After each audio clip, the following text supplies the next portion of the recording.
AP liquor case నిందితులకు హైకోర్టులో shock తగిలింది. ఏసీబీ కోర్టు ఇచ్చిన డిఫాల్ట్ బెయిల్ ను ఏపీ హైకోర్టు డిస్మిస్ చేసింది. కృష్ణమోహన్ రెడ్డి, ధనుంజయ రెడ్డి, బాలాజీ గోవిందప్పకు ఏసీబీ కోర్టు డిఫాల్ట్ బెయిల్ ఇచ్చారు. వీరి బెయిల్ ను రద్దు చేసిన హైకోర్టు ఈ నెల 26 లోపు సరెండర్ కావాలని ఆదేశాలు జారీ చేసింది. రెగ్యులర్ బెయిల్ పిటిషన్ దాఖలు చేసుకునేందుకు అనుమతి ఇచ్చింది న్యాయస్థానం.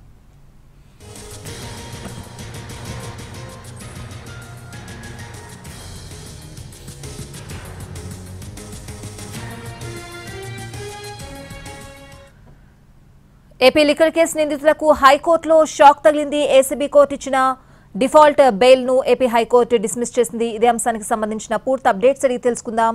ఏసీబీ కోర్టు నుంచి మా ప్రతినిధి శ్రీకాంత్ లైవ్ లో సిద్ధంగా ఉన్నారు. శ్రీకాంత్, ఏపీ లిక్కర్ స్కామ్ కేసుకు సంబంధించి నిందితులకు గతంలో ఏసీబీ కోర్టు మంజూరు చేసినటువంటి డిఫాల్ట్ బెయిల్ ని డిస్మిస్ చేస్తూ కూడా ఏపీ హైకోర్టు ఇవాళ కీలక ఆదేశాలను జారీ చేసింది. కేసులో నిందితులుగా ఉన్నటువంటి రిటైర్డ్ ఐఏఎస్ అధికారి ధనుంజయ రెడ్డి, అదేవిధంగా జగన్మోహన్ రెడ్డికి ఓఎస్డీగా పనిచేసినటువంటి కృష్ణమోహన్ రెడ్డి, అదేవిధంగా బాలాజీ గోవిందప్ప, వీళ్ళ ముగ్గురు కూడా లిక్కర్ కేసులో A31, A32, A33గా ఉన్నారు. వీళ్ళ ముగ్గురిని కూడా లిక్కర్ కేసులో సిట్ అధికారులు అరెస్ట్ చేసిన తర్వాత ఏసీబీ కోర్టు కూడా రిమాండ్ విధించింది. రిమాండ్ విధించిన తర్వాత సుమారు 100 నుంచి 130 రోజుల వరకు కూడా వీళ్ళందరూ కూడా రిమాండ్ ఖైదీలుగా ఉన్నారు. ఈ నేపథ్యంలోనే వాళ్ళు రెగ్యులర్ బెయిల్ను కూడా 2-3 సార్లు దాఖలు చేసిన న్యాయస్థానం డిస్మిస్ చేసింది. దీంతో వీళ్ళు డిఫాల్ట్ బెయిల్ అంటే 90 రోజులు పూర్తయిన తర్వాత బెయిల్ మంజూరు చేయాలని డిఫాల్ట్ బెయిల్ని ముగ్గురు కూడా దాఖలు చేశారు. ముగ్గురు దాఖలు చేసిన డిఫాల్ట్ బెయిల్ని అనుమతిస్తూ కూడా ఏసీబీ కోర్టు సెప్టెంబర్ 6వ తారీఖున వీళ్ళకి డిఫాల్ట్ బెయిల్ మంజూరు చేస్తూ కూడా ఆదేశాలు ఇవ్వడంతో ముగ్గురిని కూడా సెప్టెంబర్ 7వ తారీఖున అయితే జైలు నుంచి విడుదల చేశారు. అయితే ఈ డిఫాల్ట్ బెయిల్కి అనుమతి ఇవ్వడం అనేది చట్టవిరుద్ధంగా జరిగింది.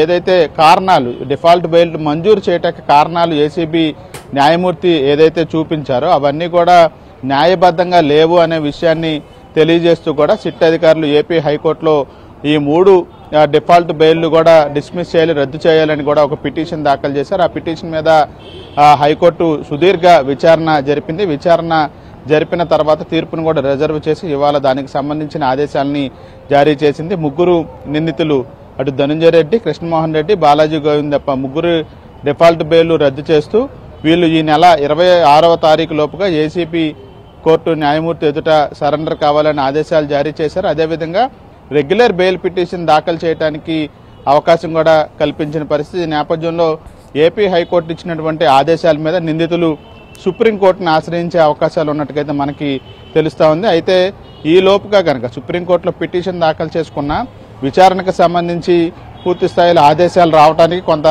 సమయం పడితే కనుక 26వ తారీఖున వచ్చి ఏసీబీ కోర్టులో అయితే ముగ్గురు నిందితులు సరెండర్ కావాల్సిన పరిస్థితి అయితే ఉంది. ఇది ఒక కీలక పరిణామంగా లిక్కర్ కేసులో చెప్పుకోవచ్చు. ఎందుకంటే సిట్ అధికారులు ఈ కేసుకు సంబంధించి మొదటి నుండి దర్యాప్తు చేపట్టారు. ఈ ముగ్గురు నిందితులకి డిఫాల్ట్ బెయిల్ ఇవ్వటాన్ని కూడా కొంతవరకు వాళ్ళు వెంటనే దాన్ని రద్దు చేయడానికి చర్యలు తీసుకోవాలని చెప్పి పిటిషన్ కూడా దాఖలు చేసిన నేపథ్యంలో దాని మీద ఇవాళ హైకోర్టు ఒక కీలక తీర్పునైతే వెల్లడించిందని అయితే చెప్పొచ్చు. Right Srikanth, thanks for the